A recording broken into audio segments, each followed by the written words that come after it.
En Caldas y en la cultura, primero la gente.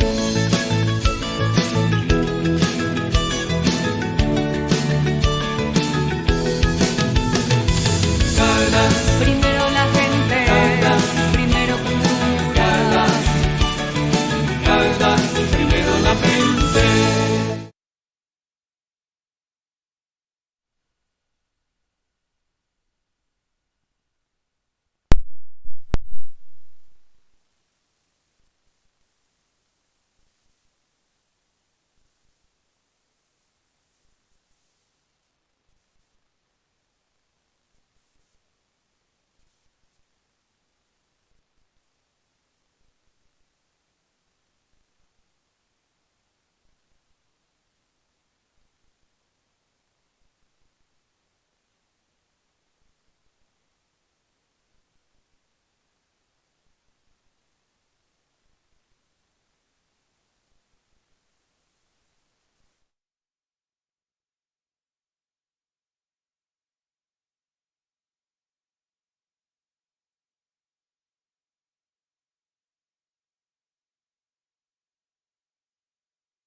Ok. Eso es. Ahora sí vamos a dar inicio a nuestra conferencia. Saludamos a todas las personas que están en la transmisión por el Facebook Live de la Secretaría de Cultura. Pedimos amablemente que puedan compartir este live con todos.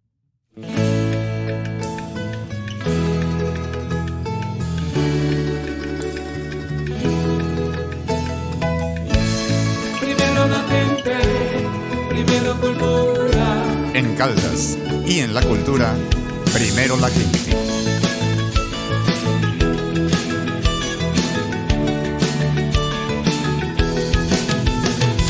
Caldas, Primero la gente, primero cultura. Caldas, primero la gente.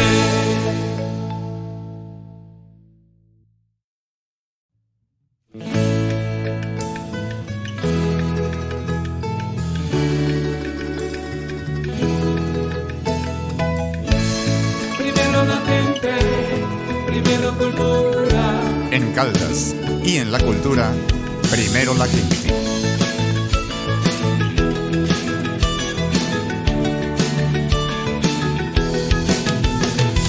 Caldas, Primero la gente, primero cultura.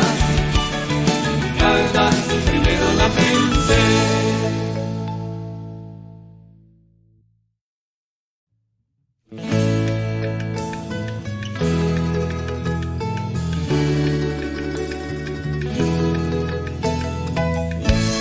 Primero la gente, primero cultura. En Caldas y en la cultura, primero la gente.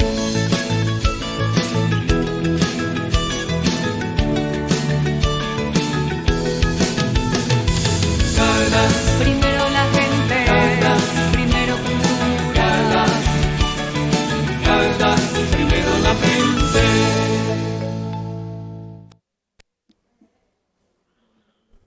Sean bienvenidos nuevamente a todas las personas que nos acompañan desde la transmisión por el Facebook Live de la Secretaría de Cultura. Damos inicio a nuestra conferencia con la queridísima Mari Grueso Romero. La conferencia se llama De la oralidad a la cultura. Vamos a conocer un poquito más de Mari. Ella es escritora, poeta, narradora oral y maestra colombiana. Nacida en Guapi, Cauca, en el año 1947. Es descendiente de esclavos, un pasado que está presente en sus obras literarias con las que alaba la libertad y reivindica la historia, la cultura y los derechos del pueblo afrodescendiente. Sea bienvenida, Mari. Un aplauso.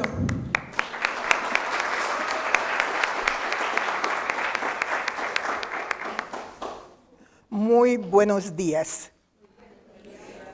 Es para mí un honor de esos que, bueno, uno utiliza la palabra casi todos los días, ¿no? Cuando están en eventos como estos.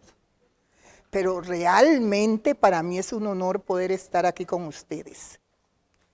Y es un honor porque estoy en medio de las personas que se encargan de direccionar a los otros para que se apropien de todo eso que tienen en su casa, que tienen en su casa, que es la biblioteca, en su almacén, que son los libros.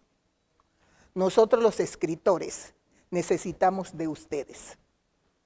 Si ustedes no estuviesen, la labor sería más difícil para poder llegar y tocar el corazón de cada una de las personas que van a buscar conocimiento, diría yo, porque son cosas que no conocen, a las bibliotecas.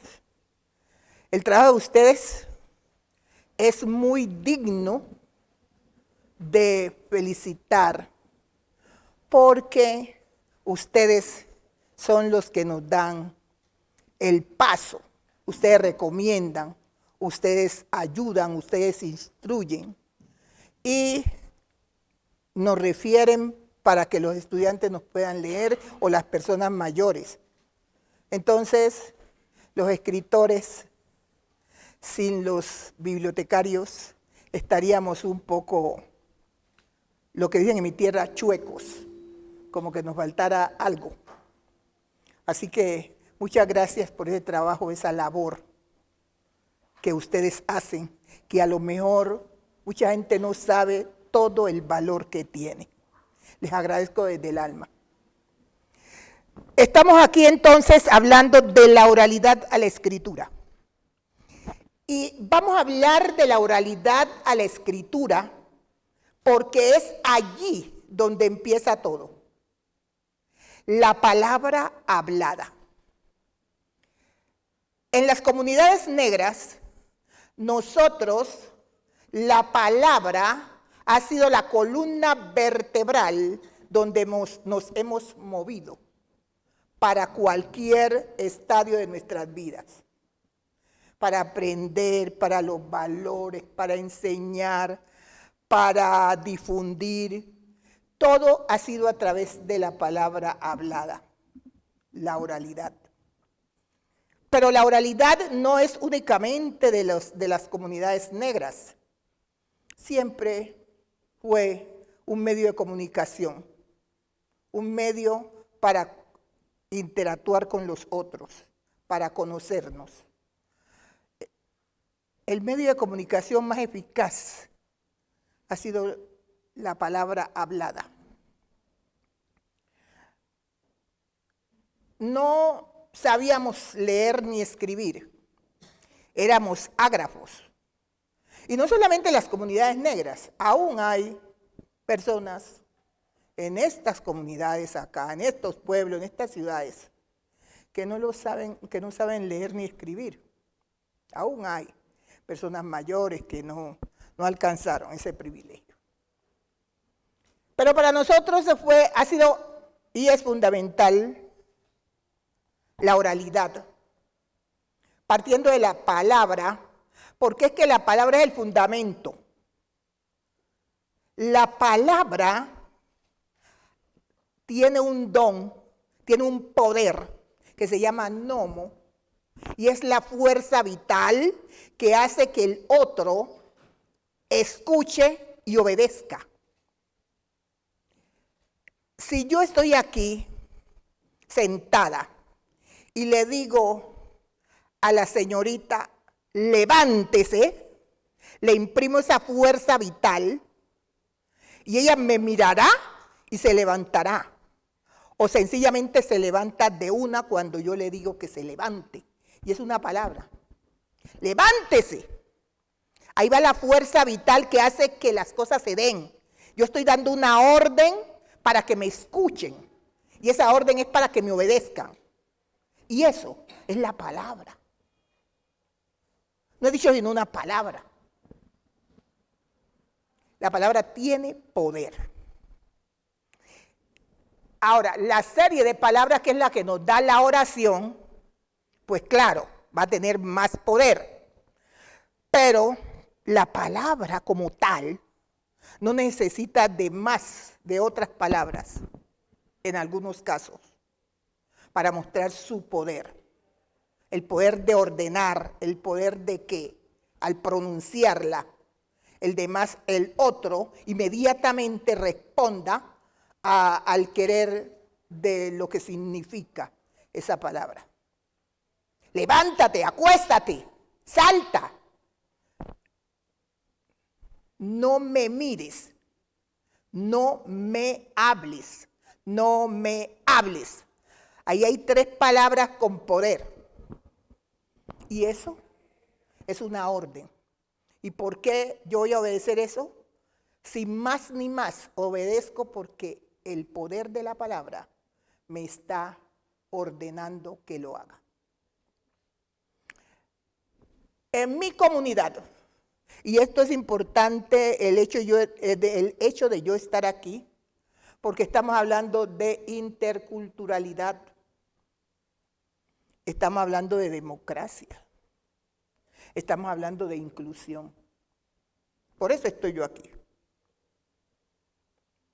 Porque estamos hablando de todo eso, pero sencillamente no se está hablando, sino que se está llevando a cabo. no es simplemente hablar por hablar, sino que aquí está la muestra. Es hablar y ejecutar. Es hablar y poner en escena lo que se ha hablado. Necesitamos a alguien que nos hable de interculturalidad en unas comunidades que no es la misma mía, y entonces me traen desde Buenaventura acá para que venga desde otro escenario a hablar con ustedes, desde otra cultura a hablar con ustedes, para que haya esa comunión entre culturas. Porque este es un país pluriétnico y multicultural según la Constitución. Y para que se haga efectivo ese mandato de la Constitución, tiene que haber hechos como estos, que nos está diciendo que simplemente no está en el papel, sino que se está llevando a la práctica. En las comunidades negras, nosotros no manejábamos la grafía. A finales de los años 20, alguno que otro aprendía a leer y escribir. En los años 30, pues ya era un poquito más amplio, pero las mujeres no teníamos acceso a eso. Los hombres, algunas familias mandaban a los hijos que fueran a aprender a leer y escribir. Las mujeres no, porque las mujeres aprendíamos a escribir, y era para mandarle carta a sus novios. Así que como era para eso nomás, los papás no gastaban tiempo en mandarnos a estudiar. Pero nosotros, como manejamos la palabra, entonces todo lo hacíamos a través de ella. La cocina de la gente negra es una de las mejores. Y no solamente en este país, pero hablemos de este. La gastronomía de nosotros no la negociamos con nadie. Hubo cosas importantes que no negociamos, ni en el tiempo de la conquista, ni de la colonia, ni en nada. Fue la gastronomía y la música. Nosotros la negociación no la hicimos con ningún español, ni con ningún europeo, ni con nadie. Tenían que aprender la manera como nosotros manejamos la gastronomía y la música, pues que uno no necesita ni siquiera de nada porque la música suena y el cuerpo de uno empieza a girar y a moverse solito. No han tenido que aprender. Entonces, nosotros manejábamos la oralidad cuando construíamos piezas musicales, cuando las mujeres hacíamos las coplas, o llamamos allá, porque verso ya en español viene siendo cada una de las líneas que componen un poema. Pero nosotros escribíamos versos, lo creábamos en la cabeza, y después usted iba a decir, bueno, ese verso que tú dijiste hace como 4 años cuando estábamos en tal parte, inmediatamente aparecía el verso, salía del reservorio y yo iba a decir ese verso, cosa que no hacemos ahora. ¿Por qué? Porque al no tener la grafía, teníamos la memoria. Creábamos y guardábamos. Y estábamos haciendo literatura allí. Las mujeres hacíamos versos o coplas, los hombres hacían décimas. Las mujeres no hacíamos décimas porque eso era de los hombres. Las mujeres no tocábamos marimba, tocábamos guasá, porque la marimba única y exclusivamente la tocaban los hombres. Entonces teníamos ciertas limitaciones y teníamos ciertas en la forma y el fondo de las comunidades, teníamos bien delimitadas las funciones del hombre o de la mujer. Pero como la palabra era nuestro medio para todo, yo recuerdo que mi mamá me enseñó que cuando iba a poner el arroz al fogón, lo primero que hacía era lavarlo. Después lo echaba en la vasija y medía esto. De donde quedaba el arroz hacia arriba de agua nomás tenía que tener 1 pulgada. Si tenía más de la pulgada, el arroz quedaba flojo. Y si le echaba las 2, pues el arroz quedaba, como nosotros decimos, atollado, mojado totalmente. Si le echábamos menos de la pulgada, el arroz quedaba un poco duro, ¿no? Si le echábamos la mitad de la pulgada, mejor dicho. Entonces, esto era la medida. Esto no se lo enseñó nadie. Esto se lo enseñó la comunidad a través de la oralidad, a través de la palabra hablada. Yo hoy, con 76 años que tengo aquí, y con todo lo que he andado, voy a poner un arroz al fogón y hago esto. Y eso ustedes no lo van a encontrar en ningún libro, a menos que yo lo haya dicho y alguien lo pase a un libro. Porque era la forma de enseñar a través de la palabra. Y ese poder de la palabra, cuando mi mamá me estaba enseñando a hacer los oficios, yo aquí lo tengo grabado. Y pues también le enseñé a mis hijos para que lo hicieran, no sé si lo hacen, la verdad no estoy segura, pero por lo menos yo lo sigo haciendo. Esa es una muestra de que la oralidad, a través de la palabra hablada, para nosotros fue fundamental. Pero había otra cosa más importante, y esa otra cosa más importante era que los valores también lo manejábamos a través de la palabra hablada. Y había una serie de elementos como los cuentos, y los cuentos siempre terminaban con algo de moral, la parte ética. Nosotros hay uno de los elementos que utilizábamos siempre y es la famosa tunda.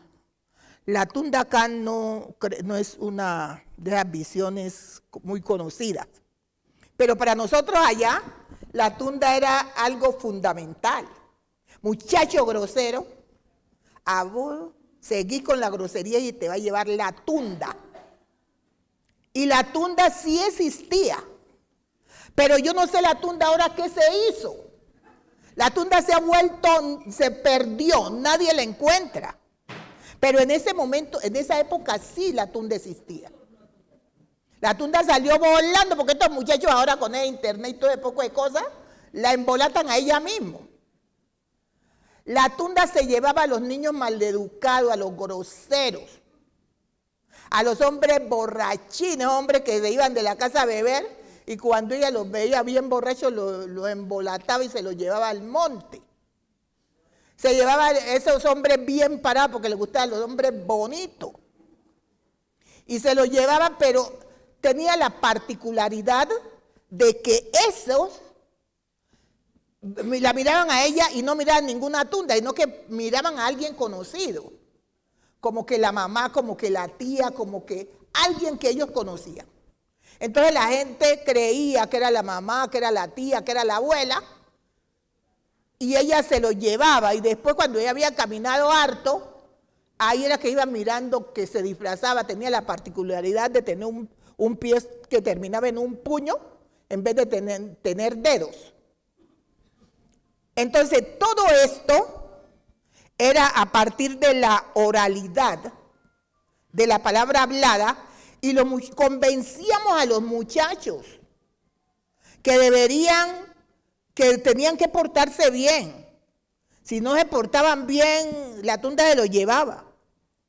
Y es que hubo personas que la tunda se lo llevó. Yo me di cuenta de personas que conozco que la tunda se lo llevó.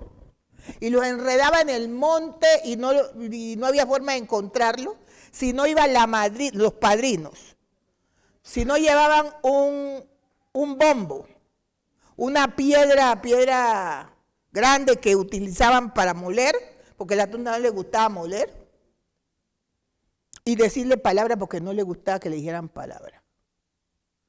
La tunda se llevó a un señor José María Grueso y empezaron a decirle un palabrerío y con eso, y tocando el bombo y le iba diciendo palabras. Y le dijo, José María, andate para tu casa, que las malas palabras son las que ofenden. Lo dejó quieto.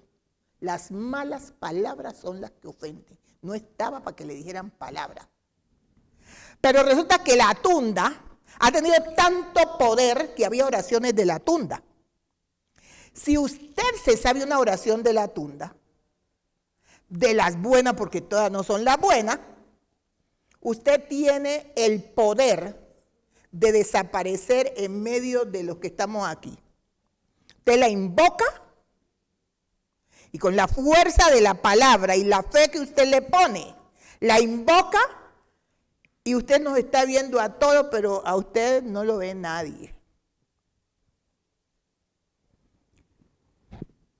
En Guapi casi matan a una doctora, una abogada. Había un muchacho que le decían Antonio La Tunda, porque se sabía esa oración. Y no había manera de cogerlo la policía para encarcelarlo, porque se le desaparecía. Y entonces resulta que la tunda, como ese es el arte que ella tiene, el de desaparecerse, entonces también ese es el poder. La gente que sabe la oración de la tunda le gusta coger las cosas, porque nadie las ve, lo ve. A los bancos van por plata. Le dan su plata y ellos salen. Y se queda la cajera en problemas, porque desaparece la persona. Siempre se le parece a alguien conocido. Entonces, una vez, la mamá de ese muchacho estaba aburrida porque siempre se le sacaba, se le robaba las cosas. Y en el pueblo también. Y un día ella misma llamó a la policía que él estaba durmiendo para entregárselo. Y le dijo, en el segundo piso está, vayan y lo cogen porque está dormido. Y la policía subió, lo despertó y él abrió los ojos y los vio. Entonces ahí mismo agarrarle las manos y entonces le dijo, no, me ponen las esposas cuando baje al primer piso porque me puedo caer en la escalera y la escalera es estrecha. Así fue. Así que no le pusieron la esposa esperando bajar al primer piso. Y cuando llegó al primer piso, ni noticia. Se les volvió humo. Entonces, ellos empezaron a disparar a diestra y siniestra porque decían, por aquí tiene que estar y le cae el balazo. Casi mataban a una abogada, pero a él no lo consiguieron. Efectivamente lo mató la policía, sí, pero fue ya... Lo cogió con la oración del descuido esta vez. Y entonces lo mató. Para decirles a ustedes el poder que tiene la palabra. Cuando uno ora pidiéndole a Dios o a cualquier santo el que a usted es devota o devoto, usted le imprime fuerza y ese deseo de que las cosas salgan como usted se le está pidiendo. Y esa fuerza que usted le imprime y ese deseo y esa fe le da poder a la oración para que las cosas sucedan. Y entonces ahí estamos hablando del poder de la palabra. Pero resulta que yo les hablo a ustedes aquí ahora y ustedes van a otros espacios a contar lo que estamos viviendo aquí. Pero a ustedes en el camino se le van quedando elementos de los que yo he nombrado. Y al quedarse elementos, ustedes van a buscar uno que tenga relación con lo que yo dije. Van a buscar lo que llaman sinónimo. Pero no todos los sinónimos son exactos. Entonces no son perfectos con lo que uno quiere decir, no siempre. Entonces se va quedando elementos en el camino. Y frente a esa circunstancia de que se van quedando elementos en el camino y que ya esta nueva generación no está dispuesta a sentarse a oír cuentos, nos ha tocado hacer entonces el puente de la oralidad a la escritura. Y hemos hecho ese puente porque realmente estamos en una situación que, como quien dice, uno tiene que el término es reinventarse. La palabra hablada no está llegando como debería ser, no llegaba a todos los que uno quisiera que llegara. Cuando yo era pequeña, mi papá era narrador de cuentos. Nosotros llamamos cuenteros. Y los días viernes o sábados nos reuníamos en mi casa o en otra casa y tendíamos en la sala cobijas y almohadas y nosotros nos acostábamos al lado de la persona más querida, la más amiga, la más cercana. Mi papá sentado ahí al frente y la gente, a lo que mi papá empezaba. Este que era un hombre casado con su mujer, tuvieron viviendo, hasta que tuvieron 4 hijos. Pedro, Juan, Revolcán, Ceniza y Juana. Uno decía, cada vez que él hacía un descanso, Eso le daba la idea a mi papá o al contador de historias que la gente estaba atento. Y a medida que iba pasando el tiempo, los iban mermando. Hasta que iban quedando 2, 3, hasta que no quedaba ninguno. Entonces mi papá se daba cuenta que ya todo el mundo se había dormido. Los cuentos en el Pacífico tienen fama de ser enorme, grande, largo, porque era que nunca lo alcanzábamos a escuchar de una vez. Entonces, este paso de la oralidad de la escritura es una herramienta que hemos encontrado para que la literatura oral pueda llegar de forma escrita a ustedes y que siempre la van a encontrar en la misma página y en el mismo lugar. Mientras que lo que se dice aquí, lo que yo estoy hablando, estas palabras están en movimiento, no se quedan estáticas y por lo tanto cambian en el camino, se van quedando unas y van apareciendo otras y la historia generalmente también pierde ciertos elementos y no termina siendo la misma. Mientras lo que está escrito siempre va a estar escrito y lo vamos a encontrar en el mismo lugar y de la misma forma. Entonces, por eso nos hemos dado a la tarea de escribir para que ustedes puedan leer las historias completas y puedan escucharnos cuando haya la oportunidad, pero sobre todo puedan venir a las bibliotecas y poder leer lo que ustedes consideran que necesitan leer y lo que necesitan aprender. La lectura es algo que debe ser inherente al ser humano. Los jóvenes deben leer y leer. Hay cientos de miles de escritores que están escribiendo para ustedes. Y pueden tocar cualquier área del conocimiento del ser humano. Porque para cualquier área del conocimiento van a haber escritores dispuestos para ustedes. Entonces, nosotros le estamos dando a ustedes la oportunidad de que suave, digeriéndolo suave, lentamente, saboreando o bebiendo a trancazos, se traguen el mundo, se beban el mundo, se saboreen el mundo a través de la palabra escrita, a través de ir a estas bibliotecas a leer. porque lo que le enseñan los profesores en el aula no es nada para los conocimientos que ustedes adquieren cuando vienen a una biblioteca. Así que si quieren lo pueden tomar suavecito, saborearlo como si fuera una banana de esas agradables o una cucharada de helado de esa bien rica. O tomársela a trancazo del vaso de agua o un jugo de una limonada como cuando uno viene con harta sed. Ustedes verán de qué manera se tragan o se toman o se saborean el mundo, que ustedes los van a encontrar en las bibliotecas, en cualquier biblioteca. Y lo que quieran encontrar, allí lo van a encontrar.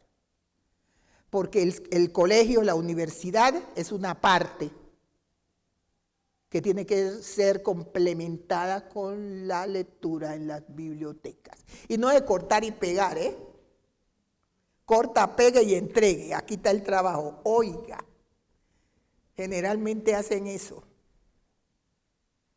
Y entonces quieren engañar al maestro, pero resulta que están engañando ustedes mismos. Así es que hay que leer, señores. Pero no solamente vamos a leer, sino que a medida que leemos, también se nos abre la capacidad de crear.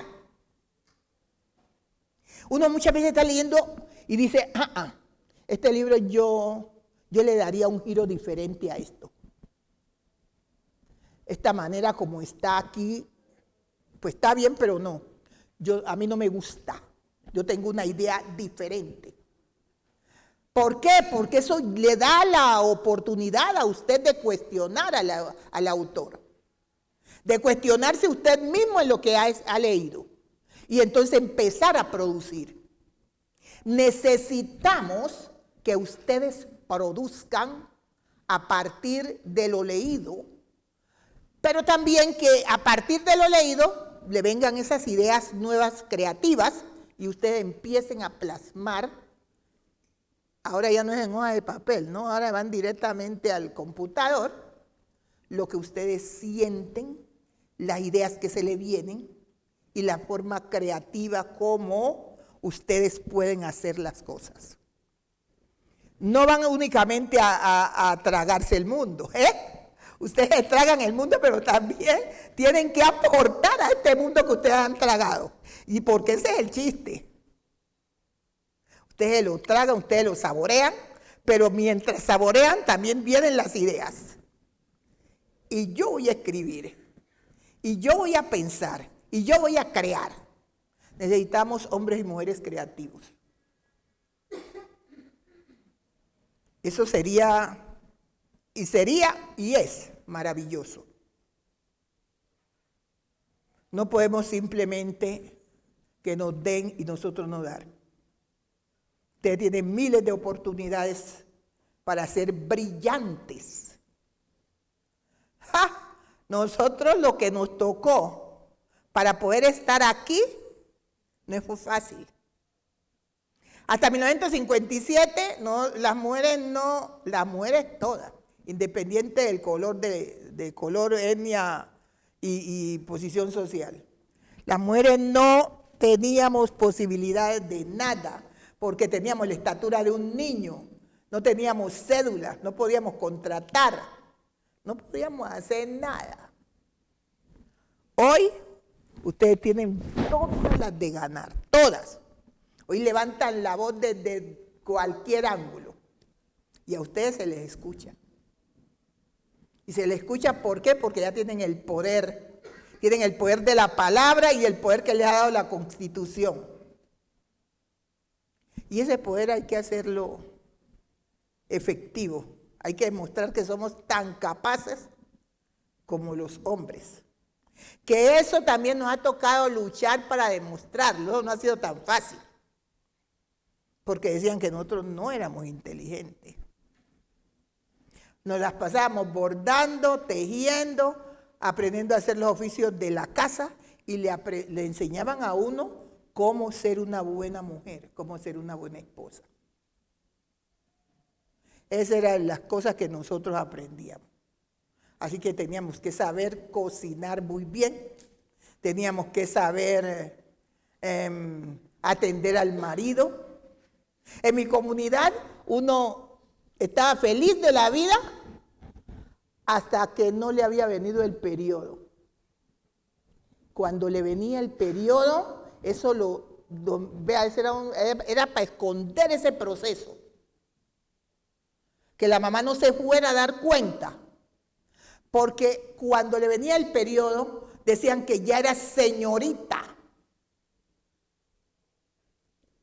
Esa palabra ya también como que desapareció del léxico, ¿no? Que le decían señorita, buenos días señorita. Ahora le dije, ay, pero yo doy bastante de mala.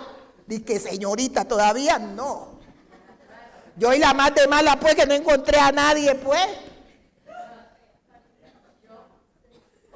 Ah, bueno. Así que la palabra señorita desapareció porque ahí la mujer se sentían ofendidas. Y entonces en mi época, señorita, cuando le venía el periodo, eso daba la idea, bueno, ya es una señorita. Y cuando era ya una señorita, entonces usted ya no podía andar corriendo en la calle, jugando la lleva, jugando el mirón, nada de eso, porque ya tenía que empezar a aprender cómo iba a manejar un hombre, las costumbres, las creencias. Y uno, ¿quién andaba por eso? Eso era escondido, le venía el periodo a uno y ese era, mejor dicho, todo debajo de cuerda para que la mamá no se fuera a dar cuenta. Eso le traía lo siguiente. Primero, que ya tenía que asentarse como ya una señorita. No podía ponerse a conversar con los muchachos en la esquina porque la gente andaba buscando era preñez con eso. Ay, Dios mío. Uno creía que si lo besaban lo iban a preñar. Ah, bueno. Porque no sabíamos nada de esas cosas. Todo era un mito. Así que qué cosa para espantosa. Entonces, primero había una serie de comidas que no se podía comer. Yo veo a las niñas ahora comiendo ese mango biche con periodo. Eso era cólico seguro al periodo siguiente. Yo creo que ya es lo mismo que la tunda, ya no les pasa nada, creo. Qué cosa tan espantosa como eran esos cólicos, eran unos dolores durísimos. A algunas mujeres se les quitaba era cuando tenían hijos. Mientras tanto hay que inyectarlas. Y eso es producto de estar comiendo cosas que no se pueden comer cuando la gente está con el periodo. Cuando las mujeres eran señoritas, tenían una particularidad que aprendían a manejar las canoas o los potrillos, que son los más pequeños, y a roncar canalete. El canalete de uno cuando está bogando lo mueve de tal manera que suena, y suena bonito. Y cuando una muchacha joven, que no le había venido el periodo, roncaba canalete, la gente decía, esa muchacha le vino el periodo y lo está ocultando. Porque ¿por qué ronca canalete? Y hay una canción del Pacífico que yo creo que ustedes la han oído, ¿no? Esa dice que señora Juana María, la que vive en el copete. Señora Juana María, la que vive en el copete. Póngale cuidado a su hija, que ella ronca canalete, ay, que ella ronca canalete, ay, que ella ronca canalete. Me han ayudado y no digo nada. Entonces la canción en sí, ustedes la escuchan, y bueno, una música del Pacífico, pero mentira, tiene su fondo. La señora vivía arriba, en una loma, y el río pues acá abajo. Ella no se estaba dando cuenta que la hija ya sabía roncar canalete, o que quiere decir que la niña ya era señorita, porque eso era efectivo. Entonces las vecinas sí se estaban dando cuenta, y esa no es la hija de mi prima, de mi tía que anda roncando canalete. Ya muchacha, ya es señorita. Porque uno ocultaba eso por la responsabilidad. Entonces ya se podía casar. Ya se podía, había que aprender a hacer los oficios rápido porque podía venir alguien a hablar con los papás y los papás le daban la mano de uno y ya se podía casar. Y usted por gusto iba a decir que no quería ese hombre que no le gustaba. Usted tenía que casar con el hombre y la mujer que los mayores le conseguían. ¿Cómo les parece? ¿Por qué? Porque la palabra tenía poder y la niña podía estar recién nacida de cuna, ya no era cuna sino una batea. Y los papás se comprometían con los otros de que se iban a casar cuando estuvieran grandes y tenían que casarse. ¿Eso por qué? Porque la palabra dada, una palabra empeñada, y uno no había empeñado ninguna palabra, pero el abuelo, el papá, el tío empeñó la palabra y la niña y el joven tenían que responder por esa palabra empeñada. Porque como les digo, la palabra tiene poder. Y entonces, no sabían leer, no iban a una notaría, pero con la palabra empeñada podían vender terrenos, lo que le dijera al otro. Se empeñó la palabra, esa palabra vale más que un sello, era que decía. Y había que casarse. Entonces la gente, para no meterse en esos líos, mejor no contaba que ya era señorita, porque eso le complicaba todo. Entonces la señora Juana María, que estaba en el copete, o sea, en la loma, no se da cuenta que la hija ya roncaba canalete. ¿Me van a ayudar o no? Bueno, cantemos pues. Señora Juana María, la que vive en el copete.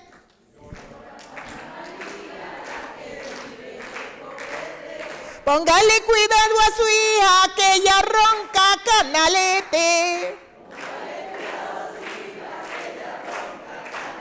Ay, que ella ronca canalete, ay, que ella ronca. Ay, que ella ronca. Ay, que ella ronca. El canalete la Juana tiene punta y no le ronca. Ella pasa por aquí, no me habla y poco me importa. Ay, que ella ronca. Ay, que ella ronca. Ay, que ella ronca. Ay, que ella ronca. Ay, que ella ronca. Ay, que ella ronca. Mañana me voy pa' Guapi con mi potrillo a vender. A búscame un guapireño que me sepa comprender. Ay, que ella ronca. Ay, que ella ronca. Ay, que ella ronca. Ay, que ella ronca, canalete. Ay, que ella ronca.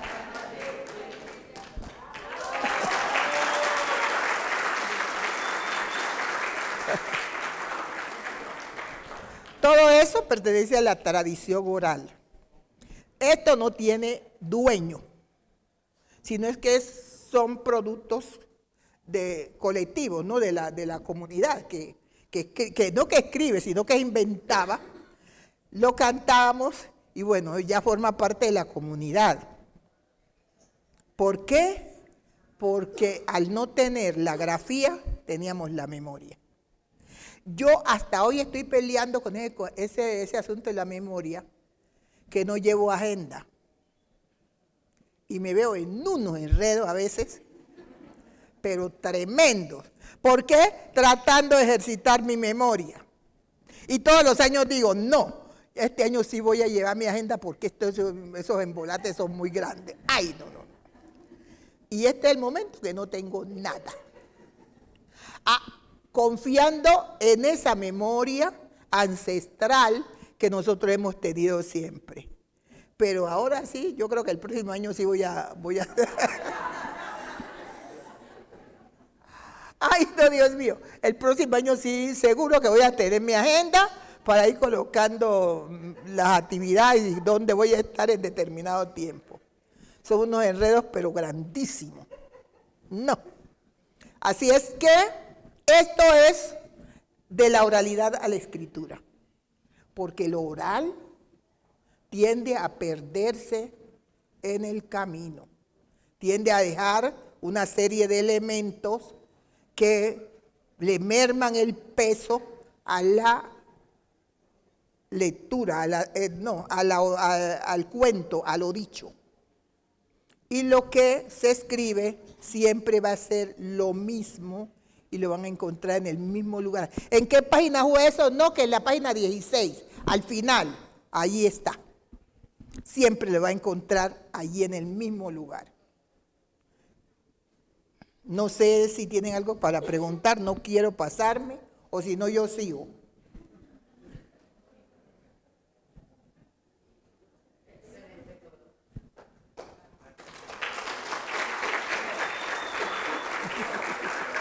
Muchas gracias. Muchas gracias. Bueno, vamos a dar un espacio para preguntas. Si alguien quiere preguntar, podemos pasar por favor el micrófono, de pronto alzando la mano aquí por aquí. Ahora se tienen que acercar porque el micrófono no alcanza.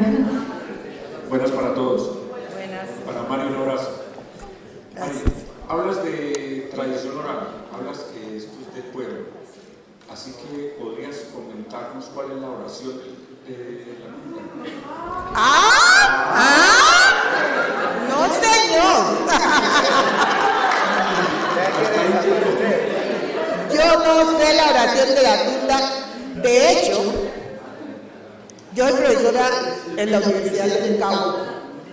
Aún soy profesora.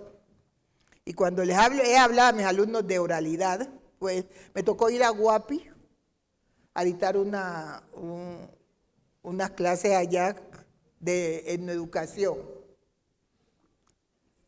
Hice que investigaran con los abuelos, las personas mayores, sobre las diferentes oraciones. Les dije, ustedes me van a traer, me van a conseguir cada uno una oración del santo que ustedes más crean. La van a doblar y la van a tener metida en su cartera para que ustedes cuando se sientan en problema, inmediatamente la sacan si no se la saben, pero si se la saben sencillamente la invocan. Invocar, decir la primera parte de la oración. Con la primera parte de la oración que ustedes digan, con fe, recuerden que la fe mueve montañas. No podemos tener esas cosas nomás por tener, tenemos que tener fe. Y ponerle esa fuerza que se llama nomo, la fuerza vital que hace que las cosas se den, que las cosas sucedan. Para que ustedes cuando estén en problemas, inmediatamente invoquen la oración y ustedes resuelvan el problema. Entonces, las oraciones no se cuentan. Dicen que son mejores las robadas. Sí, se la roban y ahora sí la guardan y el otro quedó buscando oración pues y perdido porque ya no existe. Eso de que son las que son mejores. Pero en internet es que hay oraciones de todo estilo. Así que vaya a internet, en Google, y encuentra de toda clase de oración ahí, y usted mira a ver con cuál se queda.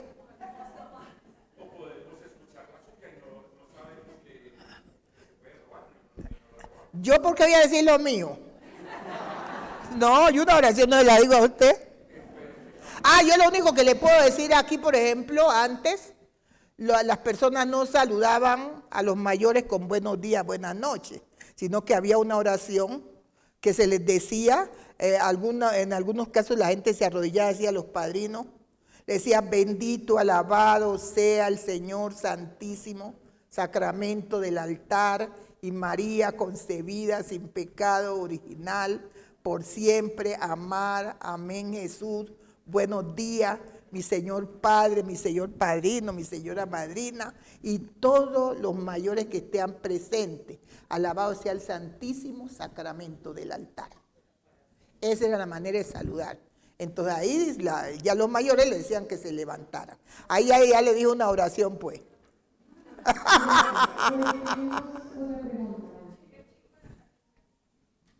Señorita Mari, una pregunta.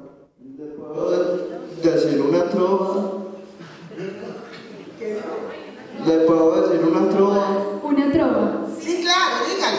Cuando yo estaba chiquito, mi mamá me daba besos. Ahora que estoy grandecito, me das con un rejo tieso.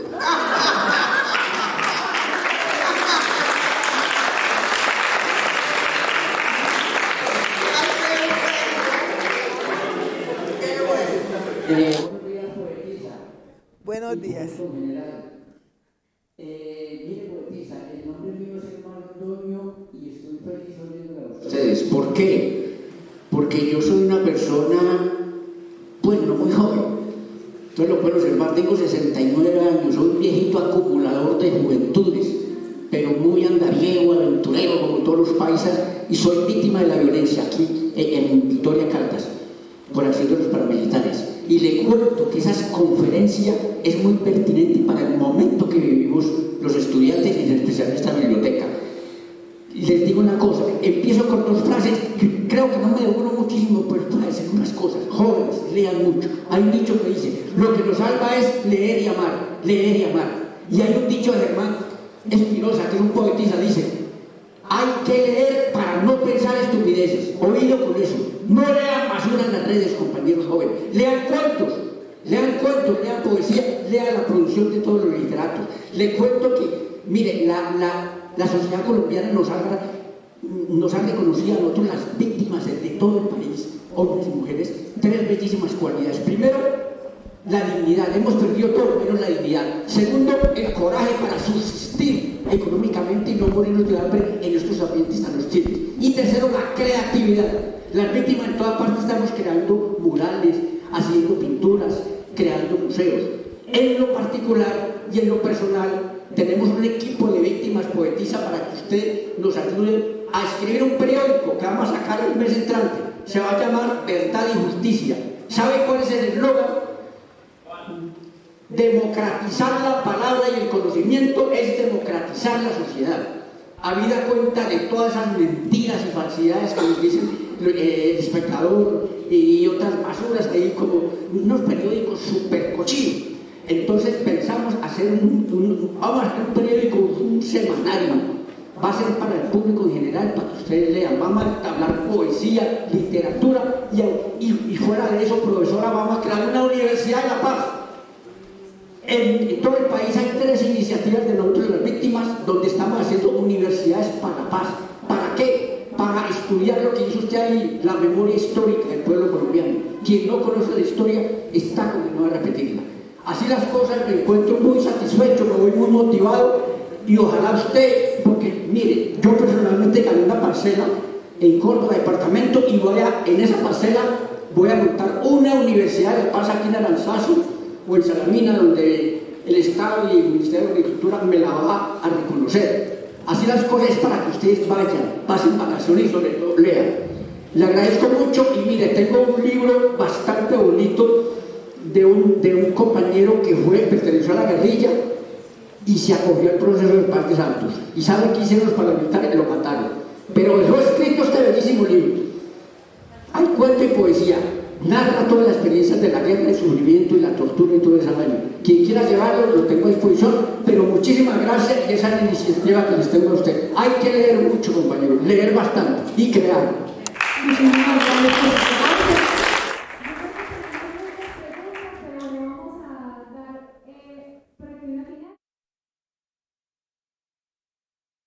Vamos a leer esta pregunta que también pues, nos están acompañando desde la transmisión para cerrar rápido, ya que pues, los horarios son muy fijos. Neri Henao Caleño dice, entre sus palabras hace referencia al juego del mirón mirón. ¿De qué se trata? El mirón mirón es un juego. Es una ronda que generalmente nosotros jugábamos en las calles o en las plazas, porque en las calles había una parte más amplia que llamamos la plaza, y entonces jugamos ese mirón mirón en las plazas. Jugamos el mirón mirón cuando se moría un niño menor de 7 años. En las comunidades negras se llama chigualo, porque nosotros cantamos, siempre les decía que era una de las cosas que no habíamos negociado, la gastronomía, la música. Entonces nosotros tenemos canto para todo. Si se muere una persona mayor, cantamos alabado. Si se muere un niño, cantamos chigualo. Los niños se les canta chigualo si tienen de 7 años para atrás, o hasta los de 0 a 7 años. Se chigualea. Eso se llama en el Pacífico Sur. En el norte se llama... Tiene otro nombre que en este momento no me acuerdo. Vamos a ver si antes que termine me acuerdo. Y es una danza que hacemos, jugamos con el niño muerto, porque resulta que cuando nosotros vinimos de África, teníamos los hijos, esos hijos no nos pertenecían. Entonces, Gualí se llama en el Pacífico Norte. Gualí en el norte y chigualo en el sur. Es lo mismo, pero hay esa diferencia. Entonces, cuando los niños mueren, ¿qué hacíamos? Como no queríamos que los hijos fueran esclavizados y que luego les fueran a poner ese hierro candente, esa marca tan horrible. ¿Saben lo que es para una madre ver que ponen un hierro a calentar y cuando ya esté rojo se lo colocan en la espalda, en el brazo, en cualquier parte al hijo? Eso es morirse sin estar muerto. Entonces optaron por hacer lo que llaman ellos manguala o a conversar a la comadrona. Comadrona le llamaban, o también se le llama, tiene otro nombre, a las parteras. Y cuando el niño estaba naciendo, no lo dejaban nacer, y entonces el niño saliendo y la mamá apretando, y ahí con la partera se ahogaba el niño. Entonces el niño nacía muerto. Las mamás preferían que el niño naciera muerto a que fuera esclavizado. Entonces por eso nosotros cantamos y jugamos cuando se muere un niño pequeño, porque era un triunfo para esta gente, para las esclavas, que su hijo se moría, pero no era esclavo. Entonces el mirón mirón es un juego que utilizábamos, nos poníamos en una ronda, nos hacíamos un círculo y poníamos una moneda, una piedra, una bola, íbamos pasando de mano en mano porque la mano, o la ponían por delante, pero generalmente por detrás. O nos sentábamos en el piso y juntábamos los pies y había una persona que por detrás estaba pasando, mirón, mirón, este puente está caído, mirón, mirón, mirón, que lo mande a componer. Mirón, mirón, con qué plata y qué dinero, que pase el rey, que ha de pasar el hijo del conde. ¡Ah! ¿Sabían, no? Pero también lo jugábamos colocando dos personas, exactamente, y una fila. Y entonces, cuando terminamos de cantar, el que queda, ¿para qué lado le va? El solo, las estrellas, bueno, eso es. Gracias, querida Mari. Un saludo muy especial a los jóvenes y profesores del Instituto de la Ciencia.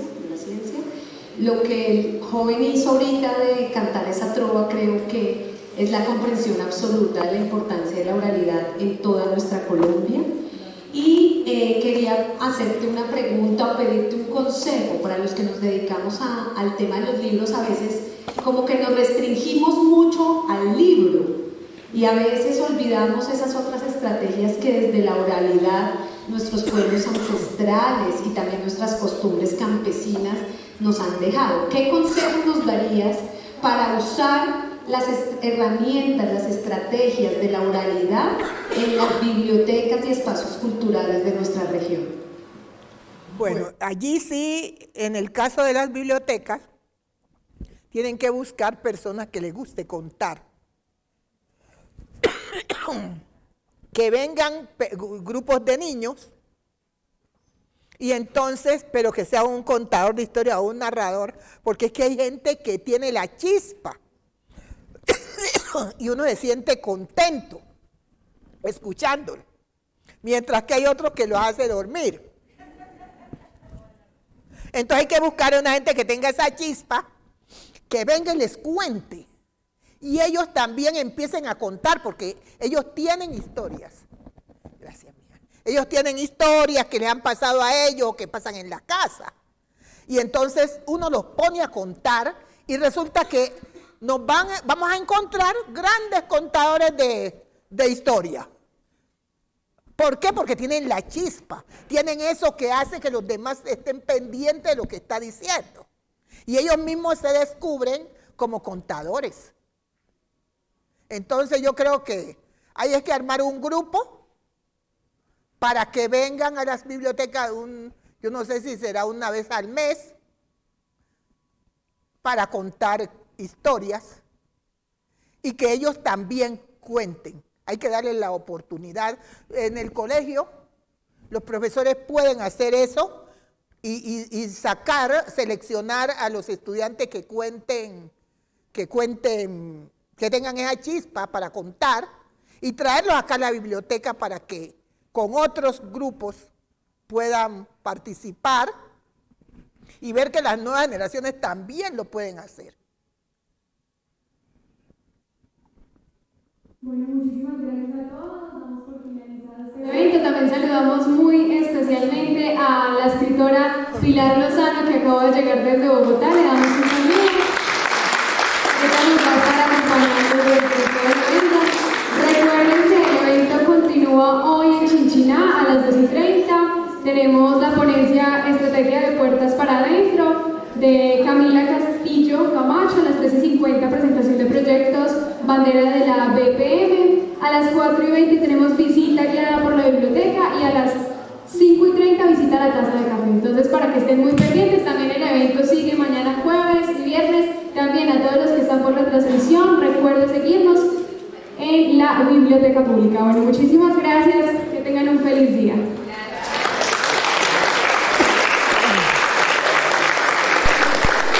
Muchísimas gracias, Amalia, por este enriquecedor espacio, compartir con nosotros estas palabras tan bonitas y todo lo que nos enseñas. Muchas gracias. Muchas gracias a ustedes por traerme.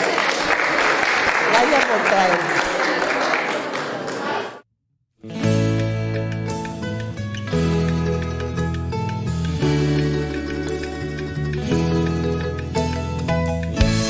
Primero la gente, primero cultura. En Caldas y en la cultura, primero la gente.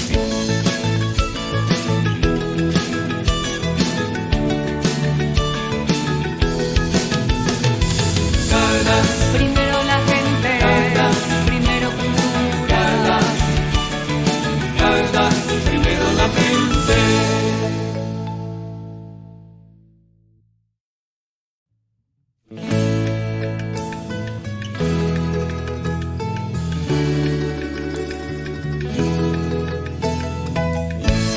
Primero la gente, primero cultura.